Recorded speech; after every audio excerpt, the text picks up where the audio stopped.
Now that you know a little bit about what a polynomial is, let's look at how you can perform arithmetic operations on polynomials. Let's think about addition and subtraction. The result of adding or subtracting polynomials is always itself a polynomial. To add or subtract polynomials, you just add or subtract the individual like terms. So in this case, 4x squared plus x squared is 5x squared. 3x added to minus 2x is just x. And 2 plus 7 is 9. Now to multiply polynomials, you need to multiply each term in the first expression with each term in the second expression. So in this case, 2x cubed times 4x squared is 8x to the fifth. 2x cubed times x is 2x to the fourth.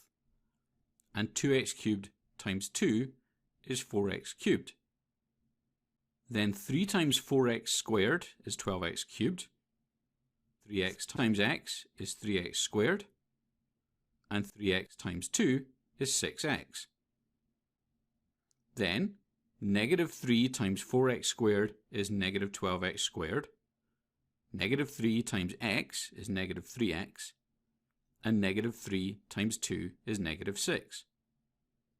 So now we've multiplied all the individual terms, we can combine the like terms to determine the overall answer. To divide a polynomial by a single term expression, which we call a monomial, you can convert each term to a fraction and use simplification to determine the answer. So in this case, we take each of our polynomial terms as the numerators and we use the divisor as the denominator. 9x squared is 3x times 3, and 3x goes into 6x twice, so our answer is 3x plus 2. To divide more complex polynomials, we need to use long division. So for example, let's divide 12x squared plus 9x by x minus 3. We start with the highest order terms. X goes into 12x squared 12x times. Then we multiply that through the divisor and subtract. So 12x times x is 12x squared, and 12x times negative 3 is negative 36x. 12x squared minus 12x squared cancels out, and 9x minus negative 36x gives us a remainder of 45x. Now we repeat the process. X goes into 45x 45 times.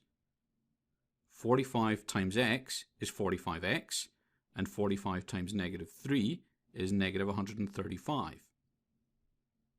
So now we can see that the 45x minus 45x cancels out, and that leaves us with 0 minus negative 135, which is just positive 135. Now we can't divide that easily by x minus 3, so our final remainder is 135 over x minus 3. So our 2x squared plus 9x divided by x minus 3 gives us a result of 12x plus 45 plus 135 over x minus 3.